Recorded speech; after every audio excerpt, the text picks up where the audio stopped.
Halo netizen friend, ketemu lagi dengan gue Denda di konten kota komentar berita.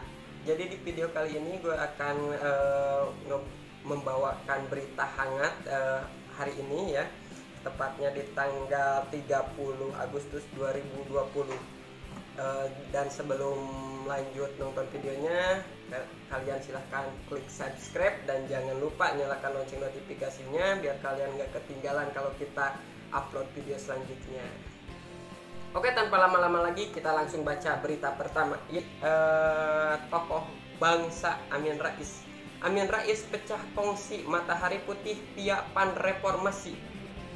Dilansir dari Detik News, Jakarta, Partai Amanat Nasional atau PAN terancam pecah kongsi.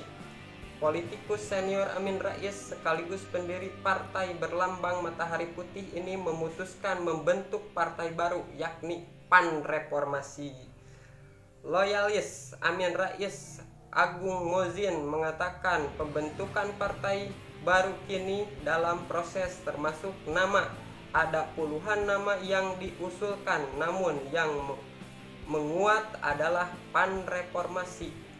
Dari 30 nama yang diusulkan, memang yang menguatkan PAN Reformasi bukan singkatan ya, jadi PAN Reformasi itu yang menguat, kata Agung kepada wartawan pada hari Sabtu 29 Agustus 2020. Agung mengatakan tidak tertutup kemungkinan ada usulan nama lain sampai waktu deklarasi pada Desember nanti, namun menurutnya nama tersebut yang saat ini disukai para loyalis Amin Rais, tapi tidak tertutup kemungkinan pada hari H nanti ini akan masih butuh waktu sampai Desember.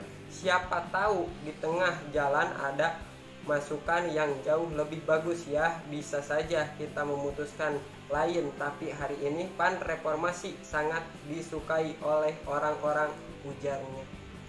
Agung menilai PAN yang ada sekarang sudah membelot dari tujuan awal dibentuk PAN untuk itulah menurutnya semua loyalis Amin Rais sepakat adanya perubahan. Itu yang menjadi alasan pembentukan nama PAN Reformasi. Ya, karena mungkin ini ketumnya Zulkifli Hasan udah menggeser-geser ke pemerintahan, sedangkan Amin Rais gitu mungkin mau tetap jadi oposisi gitu. Jadi di sini jadi Amin Rais mendirikan PAN Reformasi, mau mendirikan partai baru karena PAN yang ini mungkin udah agak-agak membelot gitu, udah enggak di bukan. Jadi sekarang kan ketua umumnya itu Zulkifli Hasan gitu, yang udah agak-agak dekat sama Jokowi juga. Jadi mungkin Amin Rais nggak suka itu atau kayak gimana lah, mungkin nggak sepemikiran dengan Amin Rais juga. Jadi Amin Rais mendirikan partai baru yang ini nama sementaranya yaitu PAN Reformasi. Alasannya argumentasi mereka bahwa kalau bicara PAN itu adalah Amin Rais dan kalau bicara Amin Rais itu adalah PAN, jadi rohnya PAN itu ada di Amin Rais. Kemungkinan kalau bicara reformasi ya Amin Rais saja, itu dari sisi persepsi luar, ujarnya.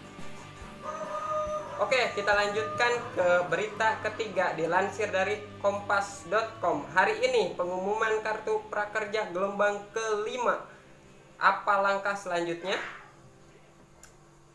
Oke, kompas.com, pengumuman penerimaan kartu prakerja gelombang kelima diumumkan hari ini pada hari Sabtu 29 Agustus 2020. Manajemen pelaksana program kartu prakerja melakukan pengumuman mulai pukul 8 waktu Indonesia Barat. Peserta dapat mengetahui status kelolosannya dengan memeriksa dashboard di laman prakerja.go.id dengan login terlebih dahulu. Lantas bagaimana langkah selanjutnya? 1. Peserta tidak lolos. Bagi peserta yang tidak lolos seleksi penerimaan kartu prakerja gelombang kelima, maka dalam dashboard akun prakerjanya terdapat keterangan tidak lolos. Namun tak perlu patah semangat.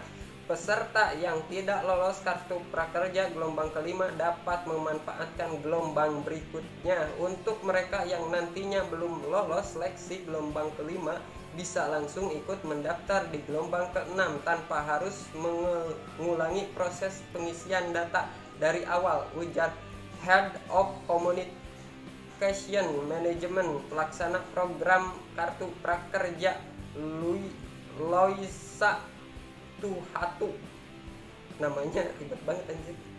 Dikutip dari kompas.com pada 24 Agustus 2020. Adapun kartu prakerja gelombang ke-6 telah dibuka sejak Kamis 27 Agustus 2020 pukul 12 waktu Indonesia Barat. Sama dengan gelombang kelima, kartu prakerja gelombang ke-6 membuka 800.000 peserta. Oke. Yang kedua, peserta yang tidak lolos. Bagi peserta yang tidak lolos, ini ya tidak lolos mungkin ya. Oke, berarti itu aja kalau bagi ini informasi yang mungkin sangat bermanfaat bagi kalian yang yang udah daftar kartu prakerja, yang belum keterima ya jangan pada semangat, masih ada gelombang ke-6 yang udah lolos. Berarti di laman dashboardnya akan tertera di sana ya, mungkin lolos atau sukses atau disetujui atau gimana gitu. Oke lah, segitu dulu berita informasi hari ini. Jangan lupa klik subscribe dan jangan lupa juga nyalakan lonceng notifikasinya biar kalian gak ketinggalan kalau kita upload video selanjutnya. Oke, sekian dulu berita hari ini, mudah-mudahan menjadi informasi yang bermanfaat.